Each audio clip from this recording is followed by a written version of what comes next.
Episode 301 నాశనమైన Roy family. Shiva గురించి తెలుసుకున్న కృష్ణమురళి అశోక్ శివ ముందు మోకరిల్లి క్షమాపణ అడుగుతారు. శివ వాళ్ళిద్దరికి సరైన శిక్ష వేస్తాడు.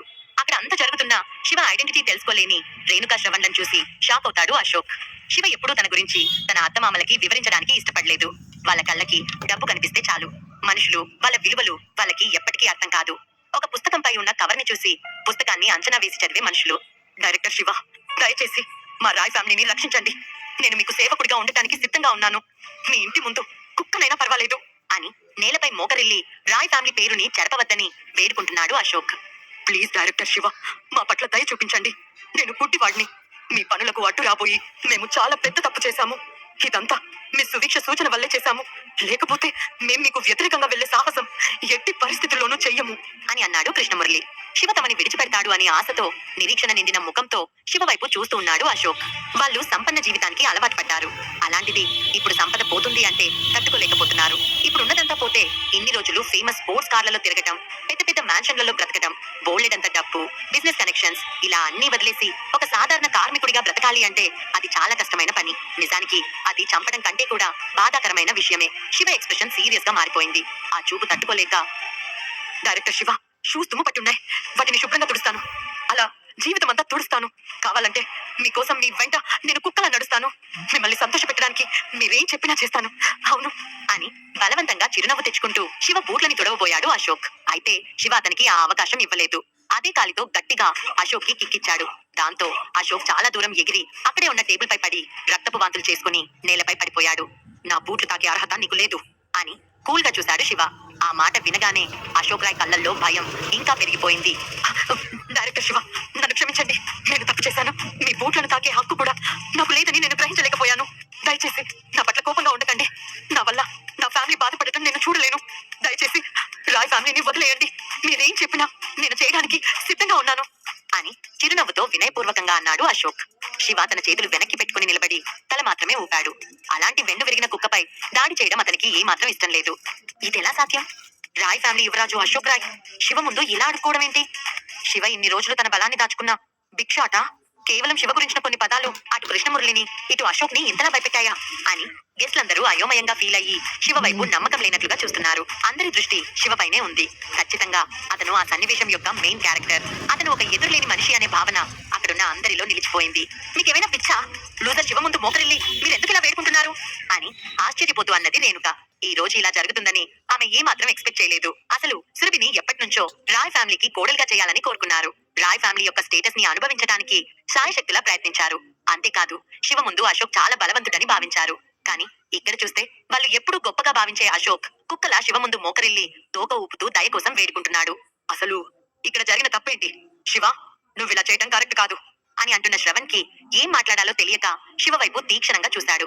శివ వాళ్ళకి ఒక స్ట్రేంజ్ ఫీలింగ్ ని కలిగించాడు. తమ ముందుంది వాళ్ళు ఎప్పుడు చూసే ట్రాష్ అల్లుడు శివ కాదు అని, అసలు శివ పైకి కనిపించేంత సాధారణ వ్యక్తి కాదు అని వాళ్ళ మనసులకి అనిపిస్తుంది. అసలు కృష్ణమురళి ఇలాంటి గొప్ప వ్యక్తి శివ ఐడెంటిటీ తెలుసుకుని ఇలా మోకరిల్లడం వెనుక ఉన్న అసలు కారణాలేంటో అని భార్యాభర్తల ముఖాల్లో బోల్డెడు సందేహాలు ఉన్నాయి. వాళ్ళ దృష్టిలో శివ ఒక పనికిరాని లూజర్. పెళ్లికి ముందు అతను తల్లిదండ్రులు లేని ఒక అనాథ. ఇక ఈ కొద్ది రోజుల్లో కూడా అతను పెద్దగా చేసిందేమీ లేదు. చిన్న జ్యూస్ షాప్ నడుపుతూ తినడానికి మా ఫ్యామిలీపై ఆధారపడి బ్రతికాడు. ఎలాంటి సత్తా లేని పర్సన్. మా కూతురికి అదృష్టం పట్టిన తర్వాత శివ ఆమెకి అసిస్టెంట్ గా జాయిన్ అయ్యాడు. అంతేకాకుండా అతని వెనుక ఎలాంటి ప్రాపర్టీ కూడా లేదు. గొప్ప ఎబిలిటీస్ ఉంటే అతను శిఖా ఫ్యామిలీ అమ్మాయిని ఎందుకు పెళ్లి చేసుకుంటాడు? బహుశా అతను సురభితో ప్రేమలో పడి ఉండటం వల్ల కావచ్చు. అయినా ఎవరెవరో అమ్మాయిలతో సరసాలాడుతున్న వ్యక్తి సురభిని ప్రేమించి పెళ్లి చేసుకుంటాడా అని వింత వింత ఆలోచనలతో మునిగిపోయి మళ్ళీ శివ వైపు చూశారు రేణుక, శ్రవణ్. వాళ్ళకి ఏం జరుగుతుందో ఇంకా అర్థం కావట్లేదు. డైరెక్టర్ శివ, దయచేసి శాంతించండి. ఇదంతా నా తప్పు. నేను మీ ఐడెంటిటీ నిజంగా తెలుసుకోలేకపోయాను. దయచేసి మా రాయ్ ఫ్యామిలీ భవిష్యత్తుని నాశనం చేయొద్దు అని ఇంకా మోకరిల్లి చేతులు జోడించి వేడుకుంటున్నాడు అశోక్. నేనేదైనా ఒకే విషయాన్ని ఒక్కసారి మాత్రమే చెప్తాను. రెండోసారి చెప్పడం నా హిస్టరీలోనే లేదు. ఇంకా నువ్వు మాట్లాడాలి అనుకుంటే నేను మీ రాయ్ ఫ్యామిలీని పూర్తిగా నాశనం చేస్తాను అని గంభీరమైన వాయిస్ తో అన్నాడు శివ. ఆ మాటతో అశోక్ రాయ్ గుండె తీవ్రంగా కొట్టుకోవడమే కాక అతని కళ్ళు పెద్దగా అయ్యాయి. ఆ సమయంలో శివ కళ్ళు ఎదుటి వ్యక్తిని చంపే విధంగా ఉంటాయి. ఇక్కడ చర్చలకు ఎలాంటి ఆస్కారం లేదు. కింగ్ ఆఫ్ ది ఇండియా అనే ఈ బిగ్ షాట్ రాయ్ ఫ్యామిలీకి ఎలాంటి అవకాశం ఇవ్వాలనుకోలేదు. ఇంకా ఎక్కువ మాట్లాడితే పూర్తిగా రాయ్ ఫ్యామిలీని చంపేసేలా ఉన్నారు. ఒక గొప్ప వ్యక్తిని కించపరిచినందుకు ఒక కుటుంబాన్ని నాశనం చేసే శక్తి శివకి ఖచ్చితంగా ఉంది. కనీసం ప్రాణాలతో ఉన్నా ఎక్కడో ఒక చోట మా కుటుంబం ఉంటుంది అని అనుకున్న అశోక్ మా రాయ్ ఫ్యామిలీని ప్రాణాలతో వదిలేసినందుకు thank you so much director Shiva అని దయనీయమైన రూపంతో అన్నాడు అశోక్. ఇక ఇప్పుడు రాయ్ ఫ్యామిలీలోని ప్రతిదీ నాశనమైపోతుందని అతనికి తెలుసు. ఎక్కడ తగ్గాలో తెలియక శివ లాంటి దేవుడి ముందు ఇలా తన ఆరగెన్సీని చూపించి సర్వం కోల్పోయాడు అశోక్. లూసిఫర్, సురేందర్ కి నందన్ కి కాల్ చేసి రాయ్ ఫ్యామిలీ విషయాలు చూసుకోమని చెప్పు అని తన చేతిని వెనక్కి పెట్టుకుని నెమ్మదిగా రాయ్ మ్యాన్షన్ నుంచి బయటకు వెళ్ళాడు శివ. ఓకే డైరెక్టర్ శివ అని ఈవిల్ స్మైల్ తో తన మొబైల్ తీసి సురేందర్ కి కాల్ చేసి మాట్లాడుతున్నాడు లూసిఫర్. ఇక సురేందర్, నందన్ రాయ్ ఫ్యామిలీలోని ప్రతి విషయాన్ని చూసుకుంటారు. కేవలం మూడే రోజుల్లో కొన్ని వందల సంవత్సరాల నుంచి ఒక వెలుగు వెలిగిన రాయ్ ఫ్యామిలీ హిస్టరీలో ఒక భాగమైపోతుంది. Director Shiva, take care, enjoy your day అని వెళ్తున్న శివ వీపుని చూస్తూ పూర్తి గౌరవంతో అన్నారు అశోక్ రాయ్ కృష్ణమురళి. శివ వాళ్ళ దగ్గర ఉన్నదంతా ఊడ్చేసినప్పటికీ వాళ్ళు శివ ముందు మోకరిల్లి శివని పంపించాల్సిన పరిస్థితి ఏర్పడింది. శివ ఎప్పుడైతే నిర్లక్ష్యంగా అక్కడి నుంచి వెళ్లిపోయాడో ఇక అందరూ మాటల్లో పడ్డారు. వాళ్లకు అసలు ఎలాంటి కన్క్లూజన్ ఇవ్వాలో కూడా అర్థం కాలేదు. వాళ్ళ మనసులు అల్లకల్లోలంగా మారిపోయాయి. నేటి సంఘటనకి వాళ్ళు పూర్తిగా భయపడ్డారు. ఇన్ని రోజులుగా ఫేమస్ సర్కిల్లో కింగ్ అయిన రాయ్ ఫ్యామిలీని శివ కేవలం ఒకే ఒక్క మాటతో తుడిచిపెట్టేశాడు. హైదరాబాద్ లోనే గొప్ప సంపన్నుల ఫ్యామిలీ, దాదాపు 10,000 కోట్ల ఆస్తులు కలిగి ఉన్న రాయ్ ఫ్యామిలీ ఈ రోజు జీరో అయిపోయింది. ఈ న్యూస్ స్ప్రెడ్ అయితే బహుశా అది అందరినీ షాక్ కి గురి చేస్తుంది. శివ చేసిన పనులకి అందరూ శివని తప్పుపట్టడమే కాకుండా అసలు ఈ శివ ఎవరు, ఇదంతా ఏంటి, ఏం జరుగుతుంది, శ్రవణ్ ఇంటికెళ్ళి మీ అమ్మాయి సురభి దగ్గర అసలు విషయాలు కనుక్కోండి అని సీరియస్ గా అన్నారు చుట్టూ ఉన్న అందరూ. అప్పటికే రేణుక కళ్ళు భయం బాధతో నిండిపోయాయి. శ్రవణ్ పరిస్థితి కూడా అందుకు భిన్నంగా ఏం లేదు. అతను విపరీతమైన గందరగోళంలో పడిపోయాడు. Shiva most powerful and strength ఉన్న పర్సన్ అని మాత్రం వాళ్ళకి అర్థమైంది. అలాంటి గొప్ప వ్యక్తిని పట్టుకుని ఇద్దరు కలిసి ఇంటి నుంచి గెంటేశారు. తమ కూతురు సురభికి అతనికి మధ్య విడాకులిప్పించి వేరు చేయాలని ఆలోచించారు. అది ఎంత తప్పో వాళ్ళకి మెల్లగా అర్థమవుతుంది. శివకి ఇంత గొప్ప శక్తి ఉంటుందని నేను ఎక్స్పెక్ట్ చేయలేదు. ఇంత గొప్ప వ్యక్తిని చులకనగా చూసి ప్రతి చోట అతనిపై దుమ్మెత్తిపోసాం. ఎంత తప్పు చేశామో అని శివ విషయంలో పశ్చాత్తాపడటం మొదలు పెట్టారు రేణుక, శ్రవణ్. గెస్ట్లందరూ ఒకరితో ఒకరు గుసగుసలాడుకోవడం స్టార్ట్ చేసి రేణుక, శ్రవణ్ల వైపు స్ట్రేంజ్ గా చూస్తున్నారు. నిజానికి వాళ్ళిద్దరూ ఇప్పుడు అందరి దృష్టిలో జోకర్లుగా మారిపోయారు. శివ లాంటి గొప్ప వ్యక్తి నుంచి తమ కూతుర్ని విడదీసి కుక్క లాంటి అశోక్ ఇచ్చి ఎంగేజ్మెంట్ చేయాలి అనుకున్నారు. కానీ శివ ఒకే ఒక్క మాటతో రాయ్ ఫ్యామిలీ చదునైంది. ఇది కేవలం సురభిని ఎంగేజ్మెంట్ చేసుకోవాలి అనే ఆలోచన అశోక్ కి రావటం వల్లే జరిగిందని అందరి ఒపీనియన్. రేణుక, శ్రవణ్ల ముఖాలు ఎర్రబడ్డాయి. వాళ్ళకి సిచ్యువేషన్ చాలా ఇబ్బందిగా అనిపించి ఉన్న ఫలానా ఎక్కడికైనా పారిపోవాలి అనిపించింది. వెంటనే మిస్టర్ అశోక్, శివ యొక్క ఐడెంటిటీ ఏంటి, మీరు మిస్టర్ కృష్ణమురళి ఎందుకు అతన్ని చూసి అంత భయపడుతున్నారు అని ఎర్రబడిన ముఖంతో ఇబ్బందిగా అడిగాడు శ్రవణ్. శివ, డైరెక్టర్ శివ, అతను imperial circle king. Imperial circle లోని ది గ్రేట్ 5 కింగ్ ఫ్యామిలీస్ లో పురుషోత్తం ఫ్యామిలీ ఒకటి. ఆ పురుషోత్తం ఫ్యామిలీకి ఏకైక వారసుడే ఈ శివ అని శివ గురించి గొప్పగా చెప్పాడు అశోక్ రాయ్. ఆ ఒక్క మాటతో ఆ హాల్ మొత్తం నిశ్శబ్దంగా మారిపోయింది. ది గ్రేట్ పురుషోత్తం ఫ్యామిలీ ఏకైక వారసుడైన శివ అతను తలుచుకుంటే ఈ కంట్రీ మొత్తాన్ని స్తంభించేలా చేయగలడు. రాయ్ ఫ్యామిలీ ఈవెంట్ లో జరిగిన ఈ సంఘటన హైదరాబాద్ అంతటా వెంటనే స్ప్రెడ్ అయింది. అప్పటికే సిటీలోనే అందరికీ లూజర్ శివ గురించి బాగా తెలుసు. అలాంటి వాళ్ళకి ఈ న్యూస్ చాలా ఆశ్చర్యాన్ని కలిగించింది. అతనికి అంత గొప్ప నేపథ్యం ఉంటుందని ఎవ్వరూ ఎక్స్పెక్ట్ చేయక అంతా షాక్ లో ఉండిపోయారు. మరీ ముఖ్యంగా శివని కించపరిచిన వారు పశ్చాత్తాపడటం మొదలు పెట్టారు. ఇప్పుడు శివ లాంటి గ్రేట్ పర్సన్ కి ఎలాంటి గిఫ్ట్ ఇచ్చి తమ తప్పులను కప్పిపుచ్చుకోవాలా అని ఆరాటపడుతున్నారు. ఇప్పటికే శివకి, సురభికి అధికారికంగా డైవర్స్ రాకపోయినప్పటికీ ఆల్రెడీ వాళ్ళిద్దరికి డైవర్స్ అయ్యాయి అని ప్రచారం జరిగి ఉండటంతో సిటీలోని సంపన్నుల ఫ్యామిలీస్ కి చెందిన వ్యక్తులు తమ కూతుర్లను శివకి ఇవ్వడానికి సిద్ధంగా ఉన్నారు. కేవలం ఒకే ఒక రాత్రి హైదరాబాద్ సిటీలోని ప్రతి ఒక్కరి ఆలోచన విధానాన్ని మార్చేసింది. అదే ఒక్క రాత్రిలో హైదరాబాద్ లోని ఎన్నో సంవత్సరాలుగా గొప్ప పేరు ప్రఖ్యాతులున్న రాయ్ ఫ్యామిలీని సురేందర్, నందన్ క్లియర్ చేశారు. కేవలం 24 గంటల్లో రాయ్ ఫ్యామిలీ తమ సంపదని, ఇన్ఫ్లుయెన్స్ ని కోల్పోయి ఒక సాధారణ కుటుంబంగా మిగిలిపోయి హైదరాబాద్ లోనే కనిపించకుండా పోయారు. దానికి కారణం వాళ్ళు శివని కించపరచడమే. మరుసటి రోజు సాయంత్రం పురుషోత్తం బిల్డింగ్స్ ప్రెసిడెంట్ ఆఫీస్ లో చేతిలో బ్లాక్ టీ కప్పుతో చైర్ లో ఏ భావాలు లేకుండా కూర్చొని ఉన్నాడు శివ. హైదరాబాద్ లో జరిగే దేని గురించి అతను పట్టించుకోడు. కేవలం తన భార్య సురభి గురించి మాత్రమే పట్టించుకుంటాడు. సిచ్యువేషన్స్ ఆల్మోస్ట్ క్లియర్ అయ్యాయి.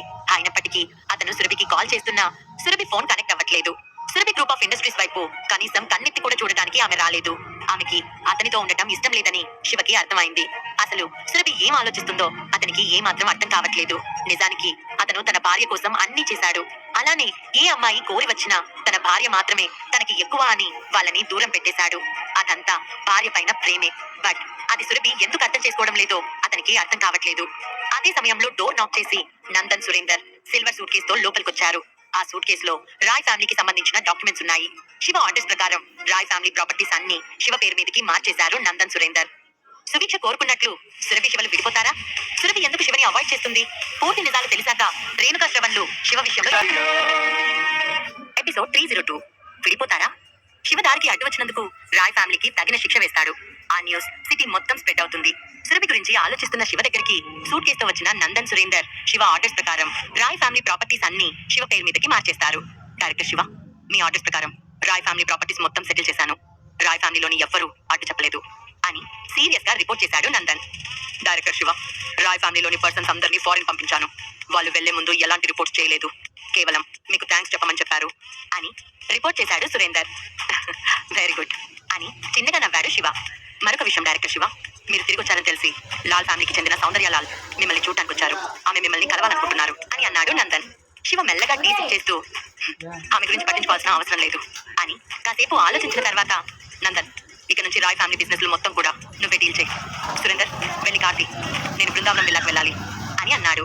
ఓకే డైరెక్టర్ శివ అని నందన్ సురేందర్ రెస్పెక్ట్ఫుల్ గా చిన్న స్మైల్ ఇచ్చారు. వెంటనే Rolls Royce phantom car Purushottam building నుండి బృందావనం విల్లాస్ వైపు బయలుదేరింది. డ్రైవర్ సీట్ లో సురేందర్ కూర్చొని సీరియస్ గా డ్రైవ్ చేస్తున్నాడు. శివ సీరియస్ ఎక్స్ప్రెషన్స్ తో వెనుక సీట్ లో కూర్చొని సురభి గురించి ఆలోచిస్తున్నాడు. అతను పర్సనల్ గా ఒకసారి సురభిని కలిసి ఆమెకి ప్రతిదీ వివరించాలని ఆరాటపడుతున్నాడు. చెన్నైలో జరిగిన సంఘటన వలన ఆమె అపార్థం చేసుకోవడంలో పెద్ద వింతేమీ లేదు. బహుశా సురభికి నా విషయంలో సరైన నమ్మకం లేకపోయి ఉండొచ్చు. అయితే ఆమె అపార్థాన్ని పోగొట్టడం నా బాధ్యత అని అనుకున్నాడు శివ. అదే సమయంలో బృందావనం విల్లాలోని శివ ఇంట్లో డైనింగ్ టేబుల్ దగ్గర సురభి, రేణుక, శ్రవణ్ చుట్టూ కూర్చొని తింటున్నారు. ఒక్కరి ముఖం కూడా హ్యాపీగా లేదు. సెల్వ పక్కనే నిలబడి వడ్డిస్తూ సురభి వైపు చూసి ఏదో చెప్పాలనుకుని ఆగిపోయాడు. సురభి, నువ్వెప్పుడు శివ గురించి మాకేమీ చెప్పలేదు. నీకు అసలు అతని ఐడెంటిటీ గురించి ఎప్పుడు తెలిసింది అని నిశ్శబ్దాన్ని ఛేదిస్తూ అన్నది రేణుక. సురభి ఎక్స్ప్రెషన్ చాలా కూల్ గా ఉన్నట్లు కనిపిస్తున్నా కానీ ఆమె గుండె బరువెక్కింది. నాకు చాలా రోజుల నుంచి అతని గురించి తెలుసమ్మా అని అంది సురభి. ఓ గాడ్, అయితే నీకు శివ ఐడెంటిటీ తెలిసినప్పుడు మాకెందుకు ముందే చెప్పలేదు? ఎందుకు ఇదంతా మా దగ్గర దాచా అని ఆందోళన నిండిన స్వరంతో అన్నది రేణుక. అవును సురభి, శివ అంత రిచెస్ట్ అండ్ పవర్ఫుల్ పర్సన్ అని మాకెందుకు చెప్పలేదు? అలా చెప్తే మేము అసలు అతన్ని శిఖా ఫ్యామిలీ నుంచి తరిమి కొట్టే వాళ్ళమే కాదు కదా అని అన్నాడు శ్రవణ్. ఆ సమయంలో రేణుక శ్రవణ్లకి చాలా బాధగా ఉంది. ఎంతో గొప్ప వ్యక్తిని ఇంట్లో నుంచి వెళ్ళగొట్టి రిచెస్ట్ పర్సన్స్ అయ్యే గొప్ప అవకాశాన్ని కోల్పోయామని బాధపడుతున్నారు. శివ పవర్ఫుల్ లేదా రిచెస్ట్ పర్సన్, ఇవి రెండే మీకు అవసరం? ఇంకేమీ అందర్లేదా? అయినా కంపెనీ డీలింగ్స్ అన్ని కూడా శివ మాత్రమే డీల్ చేయగలడని నేను మీకు ఆల్రెడీ చెప్పాను. ఇంతకు ముందు 2-3 సార్లు ఈ విల్లా శివానే కొన్నాడని, కంపెనీ శివానే పెట్టాడని మీకు చెప్పాను. కానీ మీరు సీరియస్ గా తీసుకున్నారా? ఇప్పుడు నన్ను నిందిస్తున్నారు అని అన్నది సురభి. శివని తిట్టిన ఎన్నో సార్లు సురభి అతని ఐడెంటిటీ గురించి చెప్పడానికి ట్రై చేసింది. కానీ వాళ్ళు ఏ మాత్రం వినిపించుకోలేదు. ఆమె మాటలతో నిట్టూర్చిన శ్రవణ్, నేను చాలా పెద్ద తప్పు చేశాను. నిజంగా శివకి ఇంత డీప్ బ్యాక్గ్రౌండ్ ఉంటుందని నేనే మాత్రం ఎక్స్పెక్ట్ చేయలేదు. మా నాన్నగారు అంత పట్టుబట్టి శివని తీసుకొచ్చి మన సురభికిచ్చి పెళ్లి చేశారంటేనే అతను ఎంత గొప్ప వ్యక్తి అయి ఉంటాడో మనం ఆ రోజే తెలుసుకోవాల్సింది. అసలు ఇంత పెద్ద బ్యాక్గ్రౌండ్ ఉన్న శివ ఇన్ని రోజులు మన ఫ్యామిలీలో ఎందుకున్నాడు అని అన్నాడు. ఏమో నాన్న, నాకు కూడా తెలియదు. ఇంపీరియల్ సర్కిల్లో శివ ఫ్యామిలీ చాలా పవర్ఫుల్. అయితే అతనికి గతంలో తన ఫ్యామిలీతో మంచి రిలేషన్షిప్ అయితే లేదు. అందుకు తన కారణాలు తనకున్నాయి.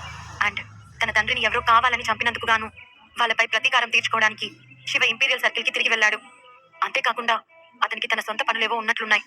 అతను పైకి కనిపించేంత నార్మల్ పర్సన్ అయితే కాదు అని మెల్లగా అన్నది సురభి. ఆమె శివ బ్యాక్గ్రౌండ్ గురించి, ఇంపీరియల్ సర్కిల్లోని పురుషోత్తం ఫ్యామిలీ గురించి ప్రత్యేకంగా ఆరా తీసింది. పురుషోత్తం ఫ్యామిలీ మొత్తం నాశనమైంది. అలాంటి పురుషోత్తం ఫ్యామిలీకి తిరిగి వెళ్లిన శివ పూర్వ వైభవాన్ని తీసుకురావడమే కాకుండా ఇంపీరియల్ సర్కిల్లో తన ఆధిపత్యాన్ని నిరూపించాడు. అయితే శివకి ఇంకేదో బ్యాక్గ్రౌండ్ ఉందని సురభికి అనిపిస్తుంది. చూడండి, శివతో ఇప్పుడు మన ఫ్యామిలీకి ఎలాంటి సంబంధం లేదు. ఇంకా అతని గురించి మనం మాట్లాడుకోవాల్సిన అవసరం కూడా లేదు. ఈ విషయాలన్నీ ఎప్పుడో గడిచిపోయాయి అని సీరియస్ గా అన్నది సురభి. అంటే ఏంటి సురభి నువ్వు మాట్లాడేది? శివ నిన్ను ఇష్టపడలేదా? నువ్వు అతనిపై ఇంట్రెస్ట్ లేవా? నువ్వు శివ మళ్ళీ కలిసి ఉండొచ్చు కదా? ఇంకా చట్ట ప్రకారంగా డైవర్స్ అవ్వలేదు కదా అని సురభిని ఒప్పించడానికి ట్రై చేయబోయింది రేణుక. అవును సురభి, మంచి లైఫ్ ని పోగొట్టుకోకు. శివ వెంటే ఉంటే నీ రెస్పెక్ట్ కూడా పెరుగుతుంది. నీకంత ఇబ్బందిగా ఉంటే నేను శివని ఇంటికి పిలిపిస్తాను. నువ్వు అతను కలిసి మాట్లాడుకొని మళ్ళీ కలిసిపోండి. మనం సరైన వేలోనే డిస్కషన్ చేస్తే ఖచ్చితంగా శివ మళ్ళీ నిన్ను భార్యగా యాక్సెప్ట్ చేస్తాడు. అతనికి నీ పట్ల కొన్ని ఫీలింగ్స్ ఉన్నాయి అని అన్నాడు శ్రవణ్. వద్దు నాన్న, అసలు నా గురించి మీరేమనుకుంటున్నారు? నాకంటూ ఒక మనసు ఉంటుంది కదా. మీరు తనని యాక్సెప్ట్ చేయమంటే చేయాలి, వద్దు అంటే వదిలేయాలా అని కోపంగా అన్న సురభి ఫీలింగ్స్ అన్ని ఒక్కసారిగా బ్లాస్ట్ అవ్వడంతో, అసలేం మాట్లాడుతున్నారు మీరు? మీరే కదా శివ మంచివాడు కాదు అని ఇంట్లోంచి తరిమి కొట్టేశారు. మీరే కదా మా ఇద్దరికి పబ్లిక్ లో విడాకులు చేశారు. చట్టపరంగా విడాకులు కాకుండా అయ్యాయని నాకు మరో పెళ్లి చేయాలని చూశారు. ఇప్పుడు లోకం దృష్టిలో శివకి నేను భార్యనే కాదు. సో నేను అతన్ని మళ్ళీ పెళ్లి చేసుకోవాలా? అది కూడా మీరే డిసైడ్ చేస్తారా? ఇంకెప్పుడు మీరు నా ఫీలింగ్స్ కి వాల్యూ ఇచ్చేది? నేను ఇక శివతో ఎలాంటి రిలేషన్షిప్ పెంచుకోకూడదని డిసైడ్ అయ్యాను. అందుకే నేను అతనికి లీగల్ గా డైవర్స్ ఇచ్చేస్తాను అని చాలా సీరియస్ గా అన్నది. ఏంటి సురభి నువ్వు మాట్లాడేది? ఎంత తెలివి తక్కువ పని చేస్తున్నావో తెలుసా అని అరిచింది రేణుక. నేనేం తెలివి తక్కువ పని చేయడం లేదు. నేను అతని ప్రపంచంలోకి వెళ్ళాలని అనుకోవట్లేదు. అలానే అతన్ని నా ప్రపంచంలోకి లాగాలి అనుకోవట్లేదు. శివ నేను రెండు విభిన్న ప్రపంచాలకు చెందిన వ్యక్తులం అని లో వాయిస్ తో అన్నది సురభి. అసలు ఏం మాట్లాడుతున్నావు నువ్వు? ఈ ప్రపంచాల గోలేంటి? నువ్వు తొందరపడి అతన్ని వదిలేకు అని అన్నది రేణుక. ఆమెకి కూతురు ఫీలింగ్స్ ఏంటో కూడా అర్థం కావట్లేదు. ఏదేమైనప్పటికీ శివని తిరిగి ఇంటికి తీసుకురావాలి. అలాంటి బంగారు బాతిని వదిలిపెడితే తామంత మూర్ఖులు మరొకరు ఉండరు అనేది ఆమె అభిప్రాయం. అమ్మా, ఇలా చేస్తే ఎంత అసహ్యంగా ఉంటుంది అని సీరియస్ గా అన్నది సురభి. ఎందుకుంటుంది? డబ్బుంటే అన్ని బానే ఉంటాయి అని అన్నది రేణుక. ఆపమ్మా, శివ చెన్నై వెళ్ళినప్పుడు ఒక బ్యూటీతో కలిసి దిగిన ఫొటోస్ నాకు చూపించావు. అతని గురించి ఏదేదో చెప్పావు. మరి దాని గురించి శివ నాకు ఎక్స్ప్లెనేషన్ ఇవ్వకుండానే నేను అతన్ని యాక్సెప్ట్ చేయాలా? ఇది ఎంత చండాలంగా ఉంటుంది అని అన్నది సురభి. నువ్వు మాట్లాడేది ఏమైనా బాగుందా? శివ చాలా పవర్ఫుల్ పర్సన్ కాబట్టి అతనికి బయట ఎంతమంది లేడీస్ తో సంబంధం ఉన్నప్పటికీ అది పెద్ద విషయం ఏమీ కాదు. నువ్వు అతనికి భార్యవి. అన్ని విధాలా నీకే సర్వ హక్కులు ఉంటాయి. ఇలాంటి గర్ల్ ఫ్రెండ్స్ వస్తుంటారు పోతుంటారు. సో దాని గురించి పట్టించుకోవాల్సిన అవసరం లేదు. ఇప్పుడు నేను చెప్పేది విను. శివని మళ్ళీ యాక్సెప్ట్ చేయి అని సురభిని ఒప్పించడానికి ప్రయత్నం చేస్తుంది రేణుక. శివ యొక్క సంపద చూసిన తర్వాత రేణుకకి ఇప్పటి వరకు శివ పట్ల ఉన్న పక్షపాతం మొత్తం పోయి అతను ఒక దేవుడిలా కనిపిస్తున్నాడు. తల్లి మాటలకి చిరాకు వస్తున్నప్పటికీ ఆమెతో వాదించలేక నిట్టూర్చిన సురభి అమ్మ శివ యొక్క సంపదని అధికారాన్ని ఇష్టపడింది. శివ ఎలాంటి వ్యక్తి అనేది ఎందుకు పట్టించుకోవట్లేదు? అమ్మ దృష్టిలో కేవలం డబ్బు అధికారం మాత్రమే కనిపిస్తున్నాయి. అవే ఉంటే అక్కడ శివ ఉండని అశోక్ ఉండని ఇంకెవరైనా సరే మరేం పర్లేదు. కానీ ఇక్కడ నా మనసుతో ఆమెకి ఏం సంబంధం లేదా అని అనుకున్న ఆమెకి మనసు ఇంకా బాధగా మారింది. సరే సురభి, ఇదంతా కూడా మీ అమ్మ తప్పే. నిన్ను శివని విడదీసి ఉండకూడదు. ఇప్పుడు నువ్వు గొడవ పడే సమయం కాదు. మన ఫ్యామిలీ ఇప్పుడు చాలా క్రిటికల్ పొజిషన్ లో ఉంది. ఇదంతా నువ్వు కావాలని చేయలేదు కదా. అంతా అమ్మే చేసింది. కాబట్టి నువ్వు హ్యాపీగా శివతో ఉండొచ్చు అని అన్నాడు శ్రవణ్. అవును సురభి, నువ్వు ఇదంతా నా పేరు మీదకి నెట్టేసే. మగాళ్ళని మభ్య పెట్టడం చాలా ఈజీ. నువ్వు పర్సనల్ గా శివకి కాల్ చేసి అతను ఏం చెప్తాడో విను. ఖచ్చితంగా అతను నీ పట్ల చాలా విధేయతతో ప్రేమతో ఉంటాడు. లేదు అతని మీద కోపంగా ఉన్నాడా, అతన్ని కూల్ చేసే బాధ్యత కూడా నీదే. అతను ఎక్కువ రోజులు నిన్ను వదిలి ఉండలేడు. అందున అతను ఒక ప్లే బాయ్ లాంటి వాడు. సో ఎట్టి పరిస్థితుల్లో నిన్నైతే వదులుకోడు. సో అతని దగ్గరికి వెళ్ళడానికి, అతన్ని మళ్ళీ నీ వైపుకు తిప్పుకోవడానికి నీ ప్రయత్నాలు నువ్వు చేయి అని అన్నది రేణుక. ఆమె ఇప్పుడు ఎలా అయినా తన కూతుర్ని శివతో ఉండటానికి ఒప్పించాలని డిసైడ్ అయిపోయింది. అండ్ శివ కూడా తమ ఇంట్లోనే ఉండాలని కోరుకుంటుంది. సురభి ఇంకేం మాట్లాడలేక ఏదో ఆలోచిస్తూ సైలెంట్ గా ఉండిపోయింది. శ్రవణ్, మీరైనా అమ్మాయికి చెప్పండి. ఇంత మంచి అవకాశాన్ని తన కోపంతో కోల్పోవద్దని సలహా ఇవ్వండి అని శ్రవణ్ వైపు చూస్తూ అన్నది రేణుక. అవును సురభి, చూడు, రాయ్ ఫ్యామిలీని ఒకే ఒక్క మాటతో తన ఉనికిని కోల్పోయేలా చేశాడు శివ. ఇక మన స్టేట్ నే గడగడలాడించే సురేందర్ అండ్ మన స్టేట్ లోనే నెంబర్ 1 బిజినెస్ మ్యాన్ నందన్ ఇద్దరు కూడా అతని కంట్రోల్లోనే ఉన్నారు. మనం ఎంత ట్రై చేసినా అంత గొప్ప వ్యక్తిని పొందలేం అని అన్నాడు శ్రవణ్. అయినా సురభి ఏం మాట్లాడలేదు. రేణుక మళ్ళీ శ్రవణ్ వైపు చూసింది. ఇక నాకేం సంబంధం లేదు రేణుక. నువ్వు నీ కూతురు ఏమైనా చేసుకోండి, నేను పట్టించుకోను అని మొహం తిప్పుకున్నాడు శ్రవణ్. అతనికి శివని పదే పదే అవమానించిన సంఘటనలే గుర్తొస్తున్నాయి. శివ ఇంత పవర్ఫుల్ పర్సన్ అని తెలిస్తే ఎట్టి పరిస్థితుల్లోనూ ఇలా అయితే చేసి ఉండేవాళ్ళు కాదు. ఇప్పుడు శివని తిరిగి ఇంటికి రమ్మని అడిగే ధైర్యం, మొహం రెండూ అతనికి లేవు. సెల్వా, నువ్వు శివ నియమించిన పనివాడివి కదా. నువ్వు అతన్ని యాంగ్ మాస్టర్ అని పిలుస్తావు కదా. అంటే నీకు శివ ఎవరో అనేది ఎప్పుడో తెలుసన్నమాట అని సురభి పక్కన సైలెంట్ గా నిల్చుని ఉన్న సెల్వ వైపు చూసి సీరియస్ గా అన్నది రేణుక. మా యాంగ్ మాస్టర్ ఐడెంటిటీ నేను చెప్పాల్సిన అవసరం లేదు. మీరే గుర్తించలేదు. అదంతా మీ లో ప్రొఫైల్ కే వదిలేస్తున్నా. అయినా నేను ఇంటికి వచ్చిన కొత్తలో మా శివ ఏర్పాటు చేసిన ఖరీదైన ఫర్నిచర్ ని మీరు విసిరేశారు. ఆ సమయంలోనే నేను చెప్పాలనుకున్నాను, కానీ చెప్పనిచ్చారా? అసలు మీలాంటి వ్యక్తికి ఇంత మంచి అమ్మాయి ఎలా కూతురుగా పుట్టిందో నాకు అర్థం కావట్లేదు. బహుశా మీ అమ్మాయి చిన్నప్పటి నుంచి మిస్టర్ శివేంద్ర శేఖర్ దగ్గర పెరగటం వల్లనేమో మంచి చదువుతో పాటు వ్యక్తిత్వం కూడా ఉంది. తను ఖచ్చితంగా మా యువ వారసుడికి తగిన భార్య అని అన్నాడు సెల్వ. ఆ మాటతో రేణుక సెల్వని తిట్టపోయింది. కానీ రీసెంట్ గా శివ చూపించిన పవర్ గురించి ఆలోచించి ఆమె భయపడింది. అందుకే తనని తాను కంట్రోల్ చేసుకుంటూ, ఓకే సెల్వా, మరి నువ్వు మీ వారసుడికి సురభిని వదులుకోవద్దని చెప్పు.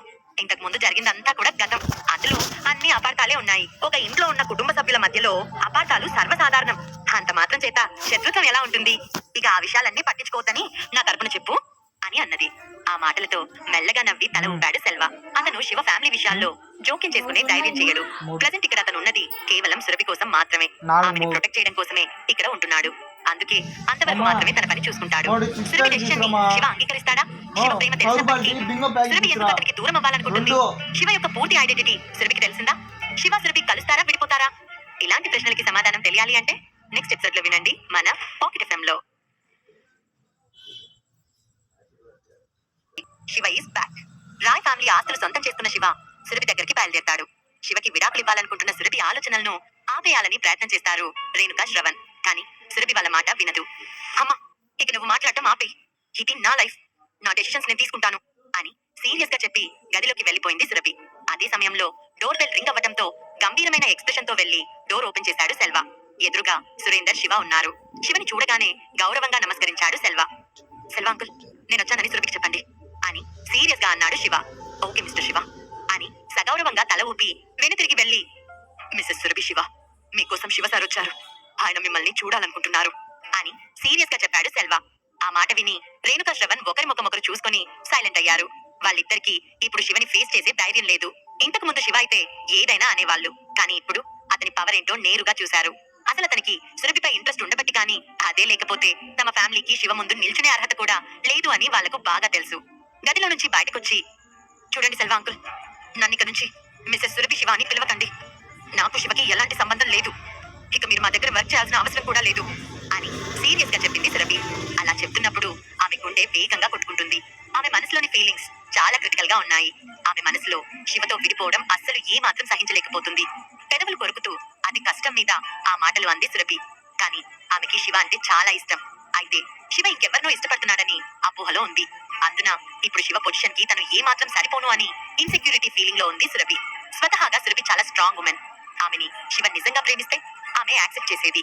దాని మధ్య స్థాయి భేదం అనేది పెద్దగా అడ్డుగా రాదు. కానీ శివ బయట వేరే లేడీస్ తో సంబంధం పెట్టుకున్నాడు. ఇది ఏ మాత్రం యాక్సెప్ట్ చేయలేకపోతుంది.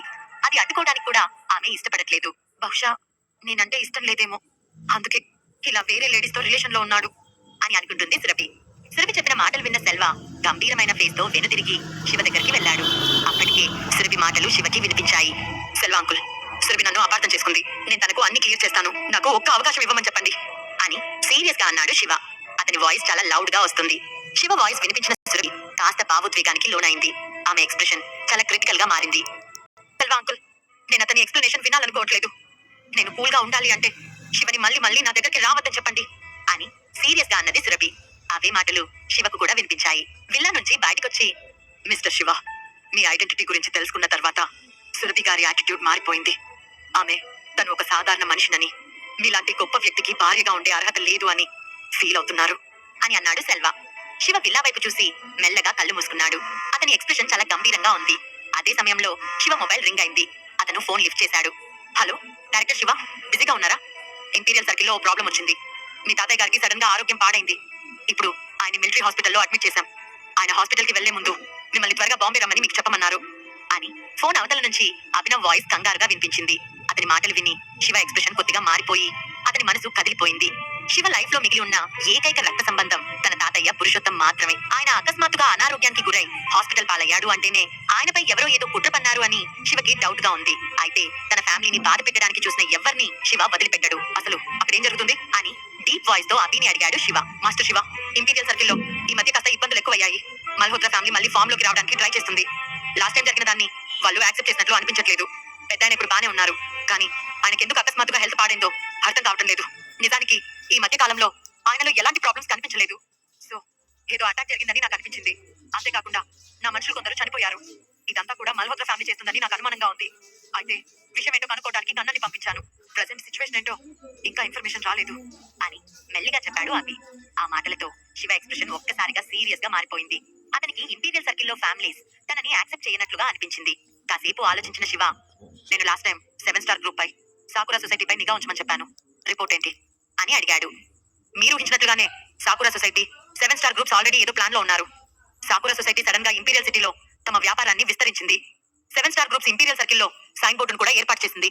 అంతేకాదు 7 స్టార్ హెడ్ క్వార్టర్స్ లో ఇంపీరియల్ సర్కిల్లో స్థిరపడిన ఉన్నత స్థాయి వ్యక్తులు కూడా ఉన్నారు అని అన్నాడు అభి. ఆ మాటలు విన్న శివ పెదవులు ఎగతాళిగా నవ్వాయి. కొరియాకి చెందిన జీవం స్టార్ గ్రూప్స్ ఇప్పటికీ తమ కోపాన్ని వదిలిపెట్టలేదు. 7 స్టార్ గ్రూప్ చైర్మన్ వర్ధన్ తన కొడుకుని ఇబ్బంది పెట్టినందుకు రివెంజ్ తీర్చుకోవాలని డిసైడ్ అయి ఉంటాడు. సో ఇంపీరియల్ సర్కిల్లో నాకు ఎవరెవరు అగైనిస్ట్ గా ఉన్నారో వాళ్ళంతా కుమ్మక్కవటానికి ప్లాన్ చేస్తున్నట్లున్నారు.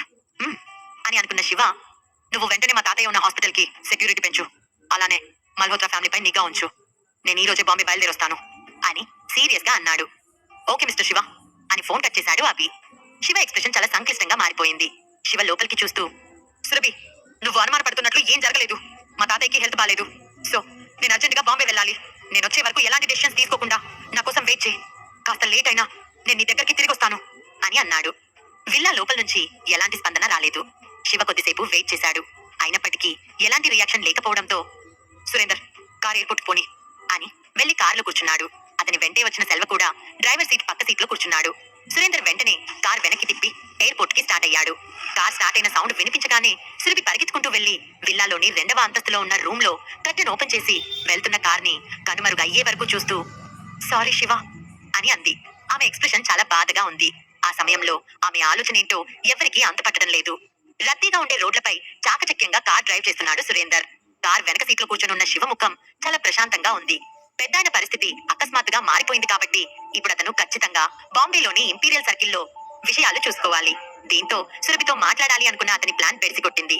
ఆమెను కూడా కొద్ది రోజులు అలా వదిలేస్తే శాంతిస్తుందని అనుకున్నాడు శివ. "సెల్వా అంకుల్, మీరు కూడా నాతో పాటు ఇంపీరియల్ సర్కిల్ కి రావాలి. తాతయ్యను చూసుకోవడానికి ఖచ్చితంగా మీరుండాలి" అని అన్నాడు శివ.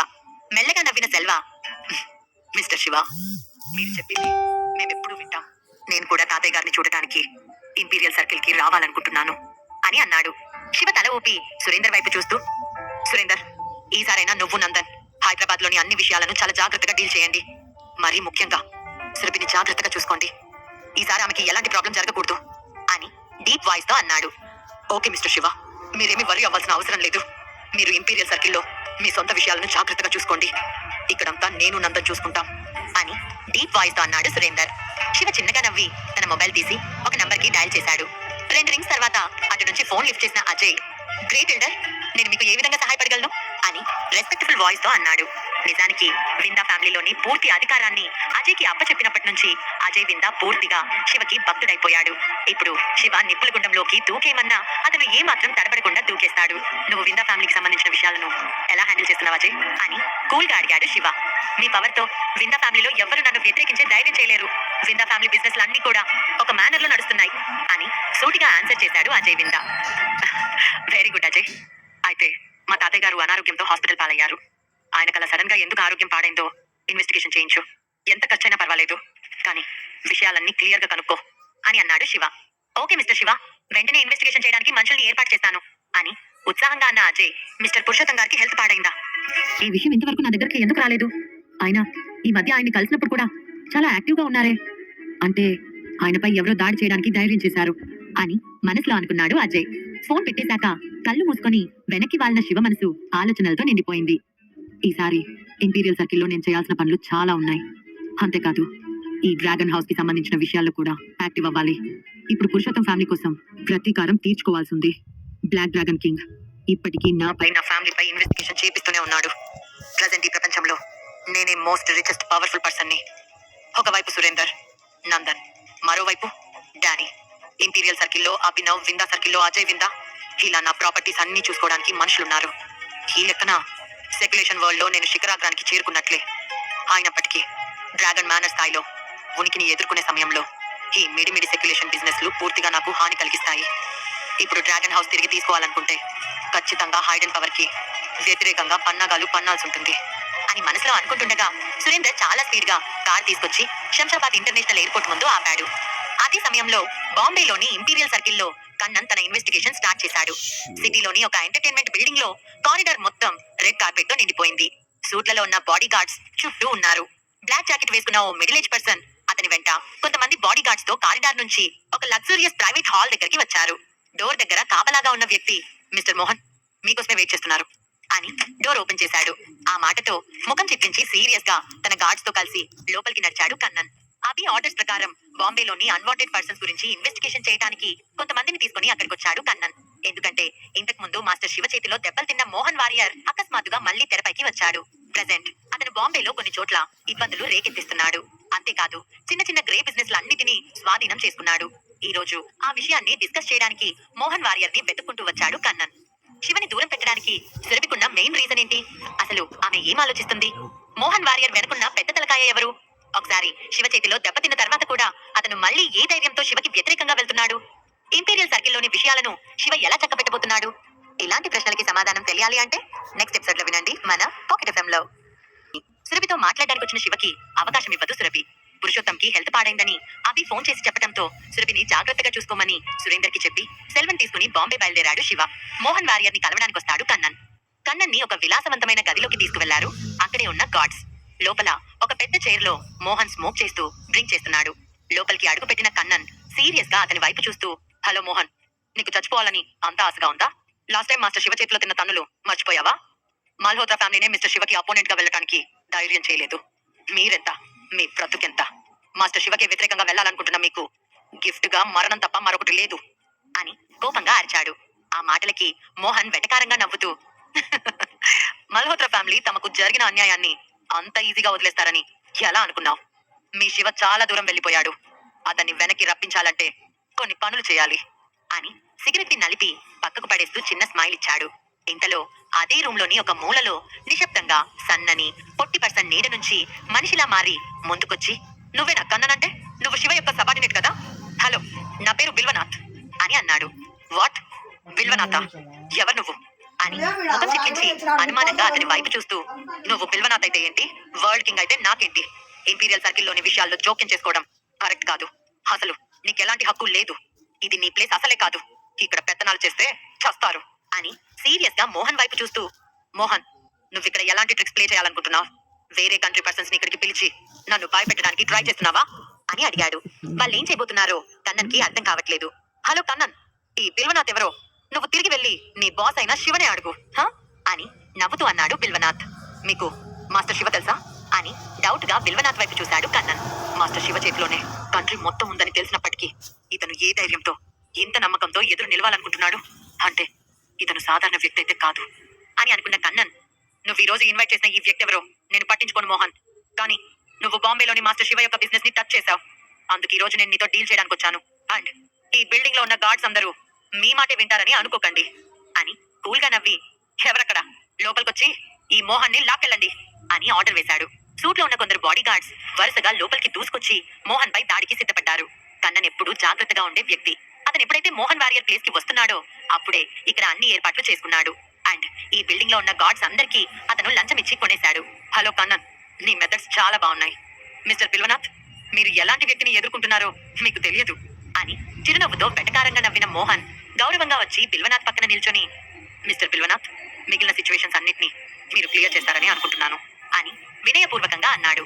ఆ మాటతో బిల్వనాథ్ చిన్నగా నవ్వాడు. విచిత్రంగా నటించడం ఆపేయండి. మీరు మీ ఓవర్ యాక్షన్స్ తగ్గించుకుంటే కనీసం ప్రాణాలతో బయటపడతారు అని కోపంగా అన్నాడు. అతను బిల్వనాథ్ మోహన్ యొక్క ప్రవర్తనకి కోపం తెచ్చుకున్నాడు. ఇదే బిల్డింగ్ లో చాలా మంది ఎలైట్ గార్డ్స్, వాళ్ళ దగ్గర ఎంతో మంది నార్మల్ గార్డ్స్ ఉన్నారు. పరిస్థితి పూర్తిగా నా అదుపులోనే ఉంది. అయినప్పటికీ మోహన్ బిల్వనాథ్ అంతా బానే ఉన్నట్లు యాక్ట్ చేస్తున్నారు.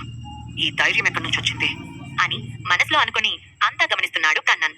కన్నన్ ఆర్డర్స్ తో ముందుకొచ్చిన గార్డ్స్ వైపు వెటకారపు నవ్వు నవ్వి గాలిలా మారి చుట్టూ ఓ రౌండ్ వేసి కన్నన్ ముందుకు చేరుకున్నాడు బిల్వనాథ్. కేవలం అతను తిరుగుతున్న శబ్దం మాత్రమే వినిపించింది. అతను కనిపించలేదు. కన్నన్ బ్లైండ్ గా చూస్తుండగానే బిల్వనాథ్ చెయ్యి ఊపుతూ మెరుపులా వేగంగా కదిలాడు. ఆ క్షణమే కన్నన్ చుట్టూ ఉన్న గార్డ్స్ అందరూ నేల మీద పడిపోయి తగిలిన దెబ్బలకు మూలుగుతున్నారు. సూట్ వేసుకున్న బాడీ గార్డ్స్ అందరూ కరెంట్ షాక్ కొట్టినట్లు వణుకుతూ నేల మీద పడి ఉన్నారు. వాళ్ళ నోటి నుంచి రక్తం నురగా కారుతుంది. వాళ్ళు కూడా ఎడతెరిపి లేకుండా అరుస్తున్నారు. వాళ్ళకి గన్స్ తీసి తిరిగి అటాక్ చేసే అవకాశం కూడా లేదు. అందరూ వెంటనే బిల్వనాథ్ కి పట్టుపట్టారు. దాంతో కన్నన్ ఎక్స్ప్రెషన్ మారిపోయింది. ఇంతకు ముందే బిల్వనాథ్ సాధారణ వ్యక్తి కాదు అని అతనికి అర్థమైంది.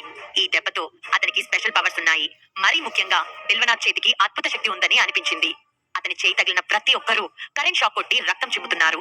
దానర్థం అతని చెయ్యి చాలా బలంగా ఉంది. ఇంతకు ముందు ఇలాంటి పర్సన్స్ గురించి విన్నాడు కన్నన్. మాస్టర్ శివ కూడా అలాంటి వ్యక్తి. అతని అద్భుతమైన టెక్నిక్ తన కళ్ళతో చూశాడు కన్నన్.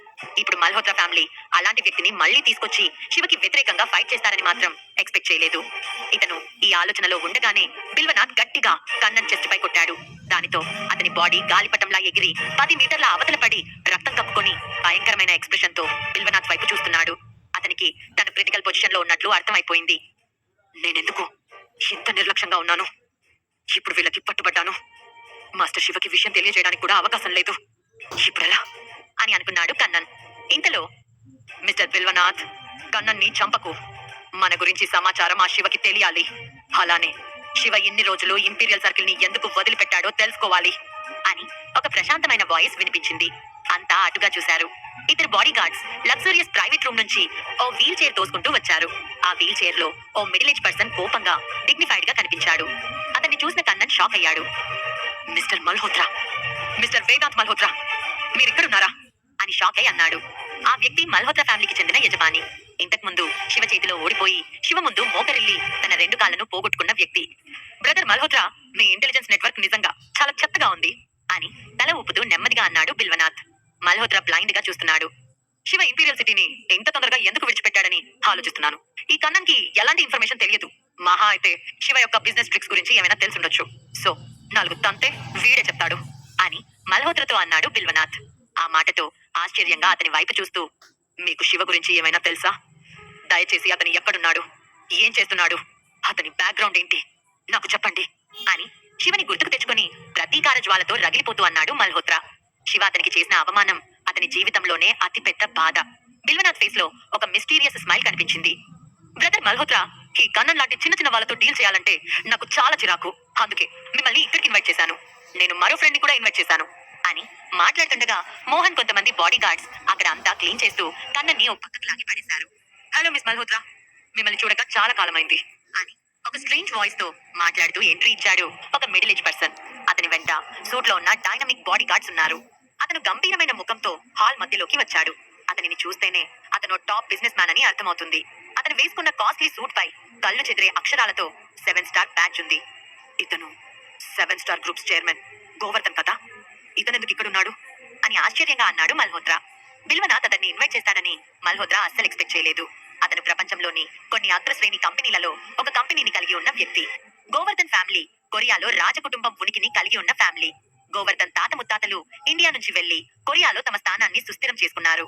అక్కడ అతను ట్రిలియన్లకి పైగా ఆస్తులను కలిగి ఉన్నాడు. అతను వ్యక్తిగతంగా బాంబే వచ్చాడు అంటే మల్హోత్రాకి ఆశ్చర్యంగా ఉంది. మిస్టర్ మల్హోత్రా, మిమ్మల్ని ఇలా చూడటం నాకు చాలా బాధగా ఉంది.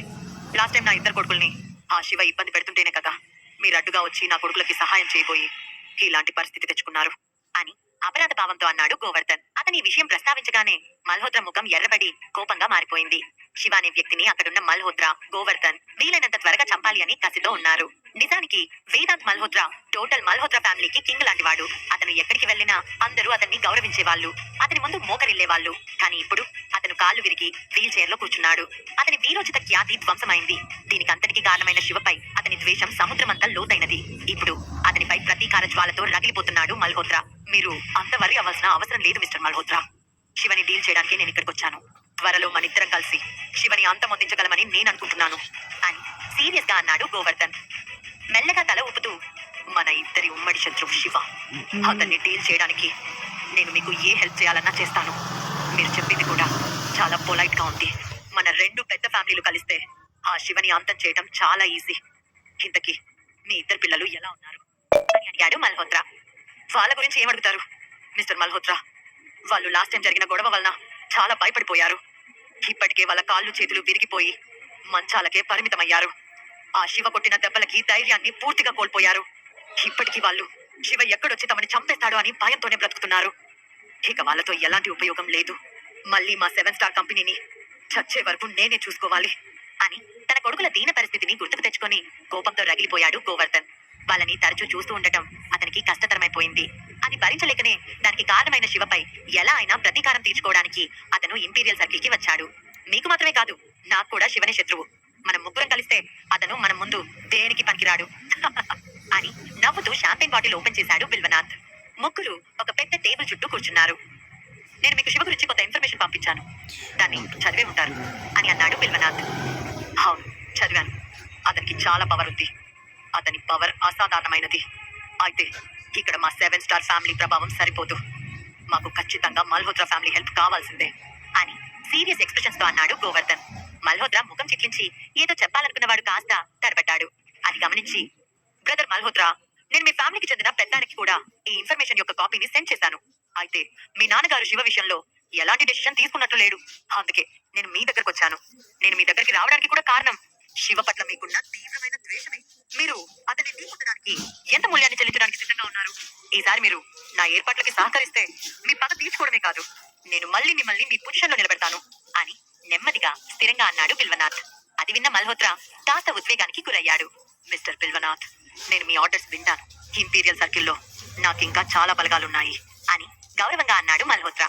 మిస్టర్ బిల్వనాథ్, నేను కూడా మీకు సహకరిస్తాను. మీ జ్ఞానం శక్తిని నేను నమ్ముతున్నాను అని అన్నాడు గోవర్ధన్. వెరీ గుడ్ అని తృప్తిగా నవ్వుతూ వైన్ గ్లాస్ పైకి లేపి చియర్స్ అన్నాడు బిల్వనాథ్. మల్హోత్రా, గోవర్ధన్ కూడా చియర్స్ చెప్పి హ్యాపీగా డ్రింక్ చేశారు. పురుషోత్తం పరిస్థితికి కారణమైన వాళ్ళకి శివ ఎలాంటి పనిష్మెంట్ ఇస్తాడు? ఇంచుమించు శివ లాంటి పవర్స్ కలిగిన బిల్వనాథ్తో శివ ఎలా పోటీ పడగలడు? ఎపిసోడ్ 305 త్రిమూర్తులు. మోహన్ని వెతుకుంటూ వచ్చిన కన్నన్ని బిల్వనాథ్ కొట్టి బంధిస్తాడు.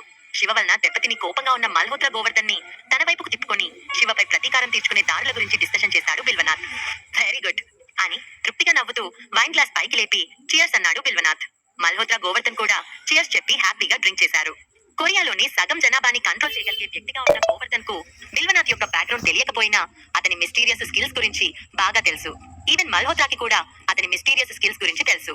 అందుకే అతను బిల్వనాథ్ కి భయపడి గౌరవంగా ఉంటున్నాడు. అదే సమయంలో బిల్వనాథే తన ప్రాణాలను రక్షించే దేవుడిగా భావించాడు. తనకి పవర్స్ లేనందువలన శివపై రివెంజ్ తీర్చుకోవడం అసాధ్యమని అతనికి తెలుసు. నాకు తెలిసి శివకి ఉన్న ఏకైక రక్త సంబంధం పురుషోత్తం మాత్రమే. నా గెస్ కరెక్ట్ అయితే ఇప్పటికే శివ బాంబే వచ్చే దారిలో ఉండాలి. పురుషోత్తం బాడీ పూర్తిగా విషపూరితమైంది.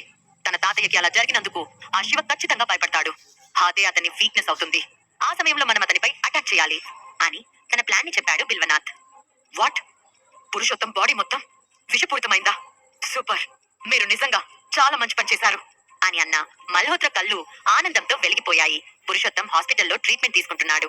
ఆయన నార్మల్ గానే సెక్యులేషన్ లో నివసించే వ్యక్తి అయినప్పటికీ బిల్వనాథ్ పురుషోత్తంకి విషమిచ్చే అవకాశాన్ని ఏర్పరచుకున్నాడు. చీకట్లో ఉండే శక్తులు చాలా పవర్ఫుల్ గా ఉంటాయని బిల్వనాథ్ చేసిన ఈ పని వల్ల తెలుసుకోవచ్చు. నాకు ఒక మిస్టీరియస్ ఇన్ఫర్మేషన్ తెలిసింది. శివ కొద్ది రోజుల క్రితం చెన్నై వెళ్ళాడు. అక్కడ మోస్ట్ రిచెస్ట్ పర్సన్ అయిన నిరంజన్ ఆత్మహత్య చేసుకున్నాడనే వార్త పెద్ద దుమారాన్ని లేపింది. అతన్ని ఎవరో ఇబ్బంది పెట్టడం వల్లే అతను అలా చేశాడని, అండ్ ఆ ఇబ్బంది పెట్టి అతను చనిపోవడానికి శివనే కారణమని ఇన్ఫర్మేషన్ కూడా వచ్చింది. ఈ నిరంజన్ నేను ఇంతకు ముందు కలిసి కొన్ని పనులు చేశాం. అతను చాలా తెలివైన వ్యక్తి.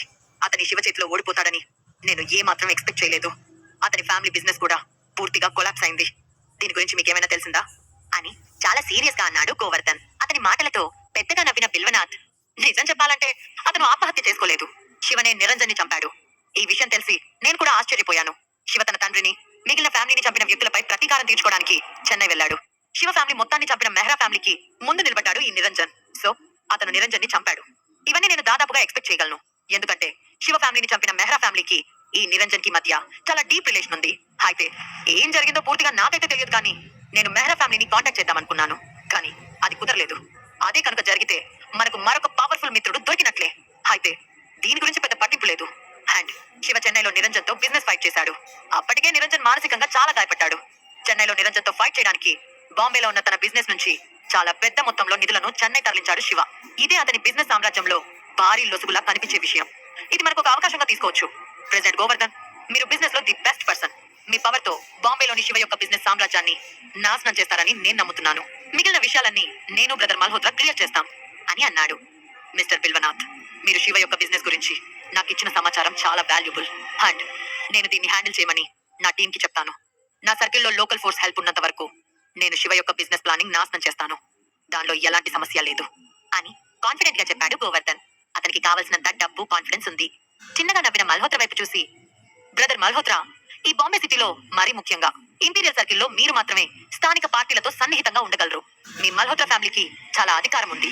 శివ యొక్క అండర్ గ్రౌండ్ ఫోర్స్ ని డీల్ చేయడం మీ ఎబిలిటీపై ఆధారపడి ఉంటుంది అని అన్నాడు బిల్వనాథ్. నేను కొన్ని దశాబ్దాలుగా ఇక్కడ ఉంటున్నాను. నాకు అన్ని వర్గాలతో బలమైన సంబంధాలున్నాయి. ఆ శివ ఇక్కడ ఇప్పటికే చాలా ఎక్కువ చేశాడు. చాలా మందిని అతను తన కంట్రోల్లోకి తీసుకున్నాడు. కానీ నేను అలాంటి వాడిని కాదు. నాకు మీలాంటి ఒక పవర్ఫుల్ పర్సన్ సపోర్ట్ లేకపోవడం వల్లే నేను శివకి లొంగిపోవాల్సి వచ్చింది. ఇంకొక విషయం మిస్టర్ బిల్వనాథ్, శివ ఇంపీరియల్ సర్కిల్లో ఉన్న విందా ఫ్యామిలీపై మిస్టీరియస్ కంట్రోలర్. అతను విందా ఫ్యామిలీ ఎలా ఉండాలో డిసైడ్ చేసే పర్సన్. సో మనం విందా ఫ్యామిలీని కూడా కంట్రోల్ చేస్తే బాగుంటుంది అని సీరియస్ గా అన్నాడు మల్హోత్రా. విందా ఫ్యామిలీ నిజానికి నాది. విందా ఫ్యామిలీలోని పర్సన్స్ అందరూ నా కంట్రోల్లోకి వచ్చారు. కానీ ఈ శివ సడన్ గా ఎక్కడి నుంచి ఊడిపడ్డాడో కానీ మొత్తం అన్నిటినీ గందరగోళం చేసి నా ప్లాన్స్ అన్నిటినీ బ్రేక్ చేశాడు అని అంటున్నప్పుడు బిల్వనాథ్ ముఖం క్రూరంగా మారిపోయింది. అతను చెప్పేది జాగ్రత్తగా వింటున్నారు మల్హోత్రా గోవర్ధన్. నిజానికి విందా ఫ్యామిలీ హెల్ప్ మనకు అవసరం లేదు. నాకు నా సొంత ప్లాన్స్ ఉన్నాయి అని డీప్ వాయిస్ తో అన్నాడు. విందా ఫ్యామిలీ విషయంలో అతడికి శివకు మధ్య విపరీతమైన ద్వేషం మిగిలిపోయింది. ఆ సమయంలో బిల్వనాథ్ భారీ మూల్యం చెల్లించుకున్నాడు. అతను పూర్తి విందా ఫ్యామిలీని తన కంట్రోల్లోకి తీసుకునే సమయంలో శివ మొత్తం చెడగొట్టేశాడు. ఇప్పుడు టోటల్ విందా ఫ్యామిలీ మొత్తం శివ చేతిలో కీలు బొమ్మగా ఉంది. రేపు శివకి ఒక లెటర్ పంపిస్తాను. అతని తాతను రక్షించుకునే విరుగుడు మందు నా చేతిలో ఉందని ఆ లెటర్ ద్వారా తెలియజేస్తాను. అండ్ అతనికి ఆలోచించుకోవడానికి 3 రోజులు టైం ఇస్తాను. తన తాతయ్యని కాపాడాలి అంటే బాంబేలోని ఇంపీరియల్ సర్కిల్లో ఉన్న తన బిజినెస్ లన్నీ వదులుకొని ఇంపీరియల్ సర్కిల్ ని వదిలేసి వెళ్ళమని చెప్తాను అని సీరియస్ గా అన్నాడు బిల్వనాథ్. ఆ మాటతో గోవర్ధన్ మల్హోత్రా భావాలు కాస్త మారిపోయాయి. మిస్టర్, మీరు నేరుగా పాయింట్ లోకి వెళ్లి శివని బెదిరిస్తారా? అతను మీరు వేసే వలలో చిక్కుతాడా? శివ ఒక క్రూరమైన వ్యక్తి. అతను దాదాపు ఎవరిని పట్టించుకోడు. పురుషోత్తం ఫ్యామిలీ నాశనం అయినప్పుడు కూడా అతను తనని తాను ఎక్స్పోజ్ చేసుకోలేదు. అంతేకాకుండా శివ చాలా సంవత్సరాల నుంచి పురుషోత్తం ఫ్యామిలీని వదిలిపెట్టాడు. సో ఈ పురుషోత్తం చనిపోయినా కూడా అది శివపై అంతగా ప్రభావం చూపించదు. అండ్ ముసలాయన పురుషోత్తం కోసం శివ ఇంపీరియల్ సర్కిల్లోని తన ప్రాపర్టీస్ మొత్తాన్ని వదులుకుంటాడని నేను అస్సలు అనుకోను. శివ మీరు వేసే వలలో చిక్కడు అని అన్నాడు మల్హోత్రా. నిజంగా ఇది ఒక పెద్ద జోక్.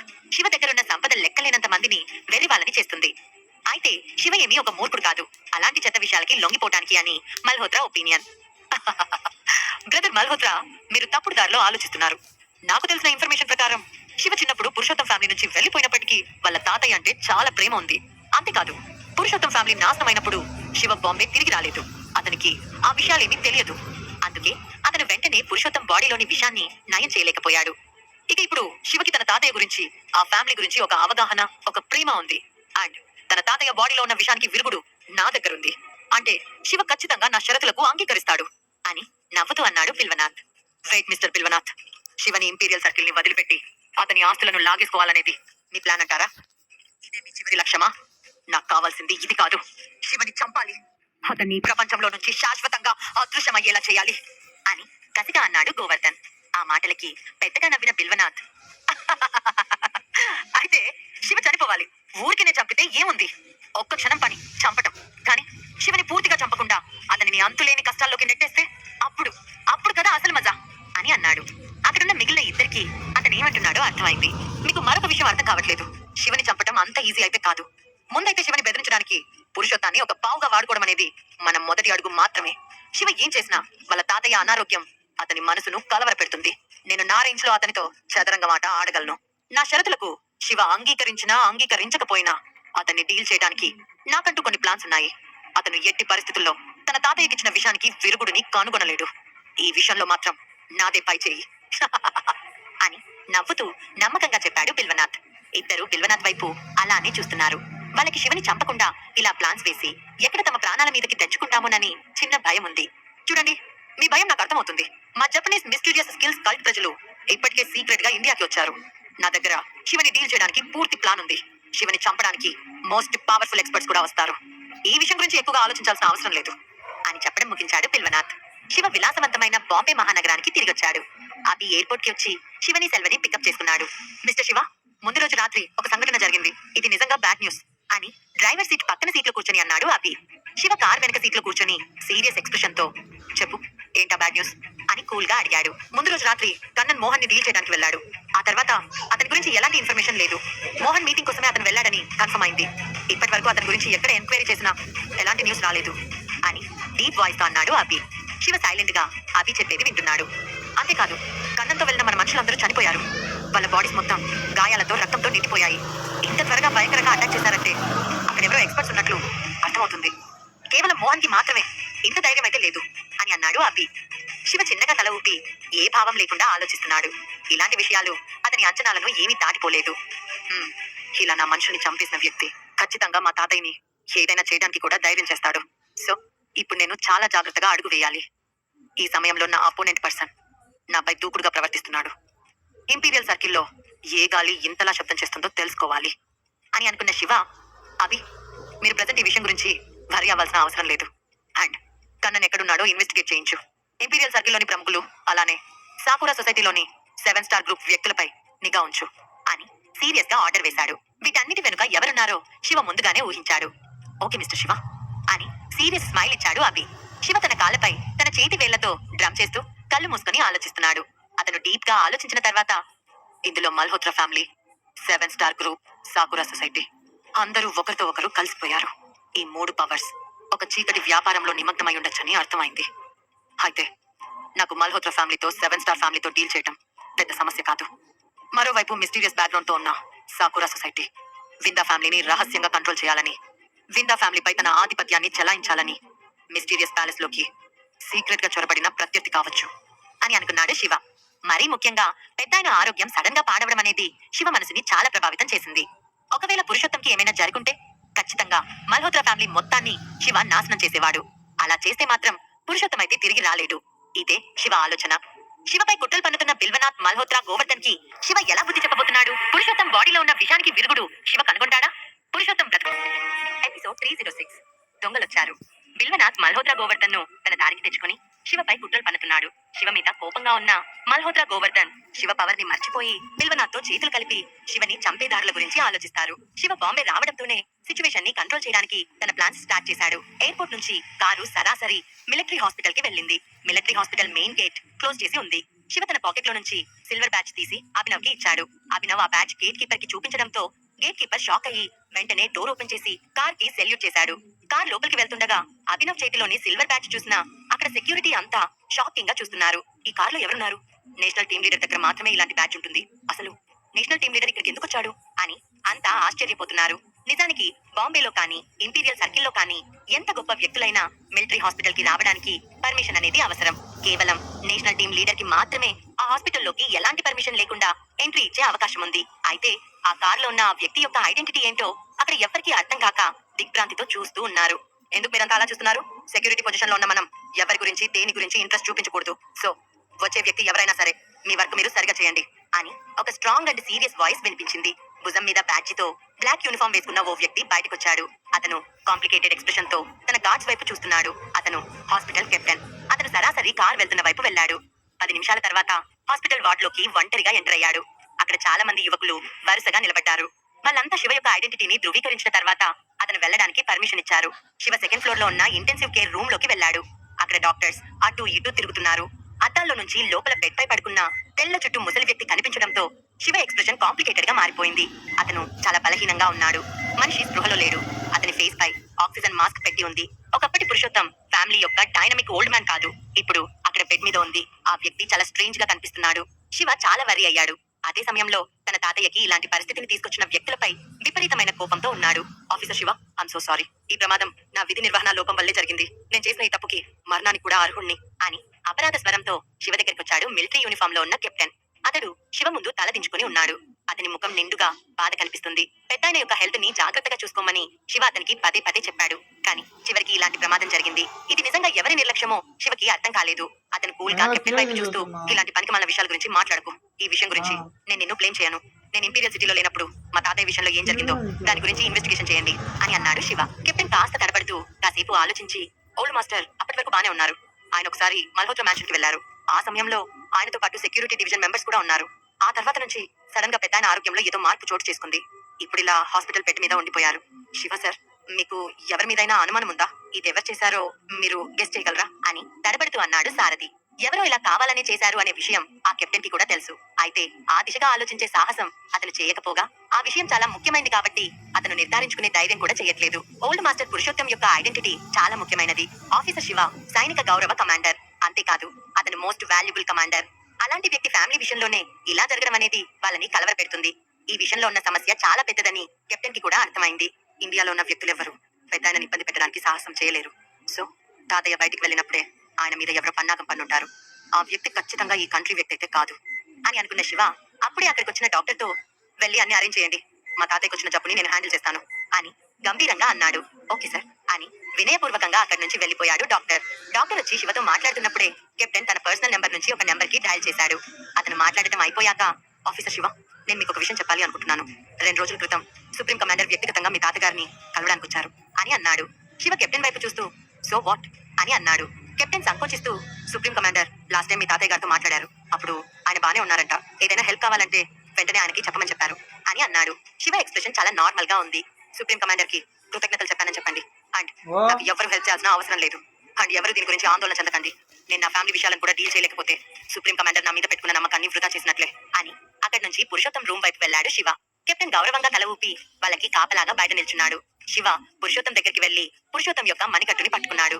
సెల్వా అతన్ని ఫాలో అయ్యి విచారకరమైన ముఖంతో పురుషోత్తం వైపు చూస్తూ, మిస్టర్ శివ, పెద్దాయన బాడీ ఎప్పుడు దృఢంగా ఉంటుంది, ఇలా ఎప్పుడు వీక్ అవ్వలేదు. అప్పుడు ఆయన స్పృహ తప్పి పడిపోయినప్పుడు కూడా పెద్దాయన ఫేస్ ఇలా అయితే లేదు అని అన్నాడు. అతను దశాబ్దాలుగా పురుషోత్తం ఫ్యామిలీకి హౌస్ కీపర్ గా ఉన్నాడు. అంతేకాదు అతను యంగ్ ఏజ్ లో ఉన్నప్పుడే పురుషోత్తం ఆధ్వర్యంలో ప్రధాన సైనికుడిగా ఉండేవాడు. అండ్ పురుషోత్తం కూడా అతన్ని చాలా బాగా చూసుకునేవాడు. శివ ఫేస్ చాలా ప్రశాంతంగా ఉంది. శివ బ్యాగ్ నుంచి ఒక సిల్వర్ బాక్స్ తీశాడు. అందులో నుంచి ఒక పౌడర్ ని తీసి అక్కడే ఉన్న గ్లూకోజ్ వాటర్ లో కలిపి దాన్ని పురుషోత్తం ఛాతీపై పొత్తి కడుపుపై రాశాడు. మొత్తానికి కాసేపటికి పురుషోత్తం బాడీలో నుంచి ఆ విషయం యొక్క ఐడెంటిటీ శివకి అర్థమైంది. క్షమించండి తాతయ్య, మిమ్మల్ని చాలా ఇబ్బంది పడేలా చేశాను అని తనలో తాను అనుకున్నాడు శివ. పురుషోత్తం బాడీలోకి ఎక్కిన విషం చాలా అరుదైన విషం. దానికి విరుగుడు సాధారణ వ్యక్తులకి తెలియదు. మిస్టర్ శివ, పెద్దాయనకి ఎలా ఉంది? ఆయన ఆరోగ్యం నయమైనట్లేనా అని వర్రీ అవుతూ అడిగాడు సెల్వా. తాతయ్యకి క్యూర్ అవుతుంది, అవ్వదు అని గంభీరంగా అన్నాడు శివ. అంటే ఏంటి మిస్టర్ శివ, ఆయన్ని క్యూర్ చేయడం ఈజీ కాదా? మీకున్న ప్రస్తుత పవర్ తో ఇండియాలోనే పవర్ఫుల్ డాక్టర్ మీరే కదా, మీరే ఆయన్ని క్యూర్ చేయలేకపోతే ఎలా అని సందేహంగా భయంగా అడిగాడు సెల్వా. తాతయ్య విషం తాగాడు. ఈ రకమైన విషాన్ని వివిధ మూలికలతో కలిపి అరుదైన సముద్రపు పాము నుండి తయారు చేస్తారు. సో ట్రీట్మెంట్ ఇవ్వడం అంత ఈజీ కాదు. ఈ విషయానికి విరుగుడు ఇవ్వడానికి ప్రత్యేకమైన మూలికలు అవసరం. అవి నా దగ్గర లేవు. ఈ విషయం చాలా నెమ్మదిగా ఎక్కుతుంది. విషయాన్ని బలవంతంగా తొలగించడం వల్ల తాతయ్య బాడీ తట్టుకోలేదు అని అన్నాడు శివ. అతను పెద్దాయన బాడీలో ఉన్న విషయం ఏంటో శివ కనుక్కోవడమే అదృష్టం. అతను డ్రాగన్ సిటీ యొక్క DCM వారసత్వాన్ని కూడా నేర్చుకున్నాడు. చిన్నతనంలోనే విషాన్ని నయం చేయడానికి అన్ని రకాల పద్ధతులను అధ్యయనం చేశాడు. ఈ విషయంలో విషం కలిపిన వ్యక్తి ఖచ్చితంగా క్రూరత్వం చేసే వ్యక్తి. వృద్ధుడు తన స్పృహలో ఉన్నప్పుడే విష ప్రయోగానికి గురైతే అతను ఆ విషయాన్ని బలవంతంగా తొలగించడానికి చాలా యుద్ధమే చేయాలి. ఇప్పుడు పెద్దాయన ముసలి వయసులో ఉన్నాడు. అతని బాడీ అన్నిటికీ తట్టుకోవడం కష్టం.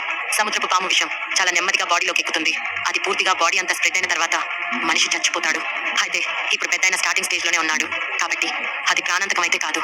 దీన్ని బట్టి పురుషోత్తంపై విషంతో అటాక్ చేసిన వ్యక్తి ఉద్దేశం పురుషోత్తం ప్రాణాలు తీయడం కాదు అని క్లియర్ గా అర్థమవుతుంది. సో ముసలాయన ఆరోగ్యాన్ని అడ్డు పెట్టుకుని నా సంగతి ఏంటో చూడాలనుకుంటున్నారు అని శివకి క్లియర్ అయింది. ఏంటి, పెద్దాయన విషం తాగారా అని షాక్ అయ్యాడు సెల్వా. ఎలా యంగ్ మాస్టర్, ఇది ఎలా జరిగింది? పెద్దాయన ఎప్పుడు చాలా స్ట్రిక్ట్ గా ఉంటారు. ఆయన్ని ఎవ్వరూ ఎట్టి పరిస్థితుల్లోనూ బుద్ధి కొట్టించలేరు. పెద్దాయనకి ఆపోజిట్ గా పన్నాగం పన్నడానికి ఏ దుర్మార్గుడు ధైర్యం చేశాడు అని భయంగా అన్నాడు సెల్వా. అతను సిచ్యువేషన్ యొక్క తీవ్రతను అర్థం చేసుకున్నాడు. అతను నా శత్రువు, నా మీద పగతో తాతయ్య మీద అటాక్ చేశాడు అని సీరియస్ గా అన్నాడు శివ. మిస్టర్ శివ, మీరే సిచ్యువేషన్ ని కంట్రోల్ చేయాలి అని ఆందోళనగా అన్నాడు సెల్వా. అతనికి శివపై బోలెడంత నమ్మకం ఉంది. ఎలా అయినా శివ సిచ్యువేషన్ ని కంట్రోల్ చేస్తాడని అనుకుంటున్నాడు. అందుకే ఇంక శివని మరేమీ ప్రశ్నించలేదు. అలానే శివ యొక్క అపోనెంట్ ఎవరు అనేది తెలిసినప్పటికీ సెల్వ చేసేదేమీ లేదు. కేవలం శివ కోసం, పురుషోత్తం కోసం ప్రార్థన చేయడం తప్ప.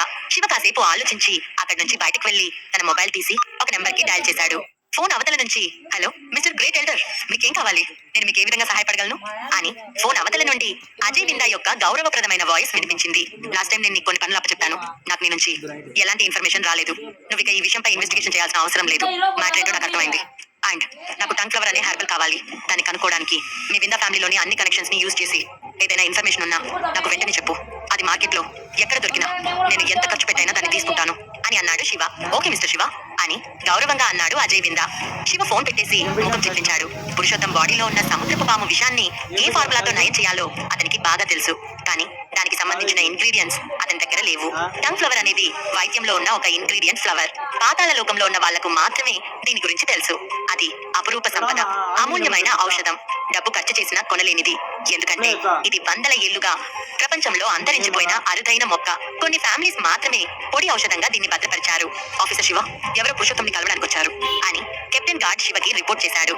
ఎవరది అని కూల్ గా అడిగాడు శివ. అతను మల్హోత్రా ఫ్యామిలీకి చెందిన గార్డ్. అతను ఓల్డ్ మాస్టర్ పురుషోత్తంని చూడడానికి మల్హోత్రా ఫ్యామిలీ మెంబర్స్ వచ్చారని చెప్పాడు. మిస్టర్ రాజ్నాథ్ మల్హోత్రా వాళ్ళని ఇక్కడికి పంపించారు అని చెప్పాడు కెప్టెన్. ఏంటి, మల్హోత్రా ఫ్యామిలీ పర్సన్స్ ఇక్కడికి వచ్చారా అని ముఖం చిట్లించిన శివ, గెస్ట్ రూమ్ లో ఉండమని చెప్పు, నేను వచ్చి కలుస్తాను అని అన్నాడు. కెప్టెన్ వెళ్లిపోగానే సెల్వని తీసుకుని కిందకి వెళ్లాడు శివ. అదే సమయంలో ఇద్దరు బాడీ గార్డ్స్ ఒక వీల్ చైర్ ని తోసుకుంటూ ముందుకొచ్చారు.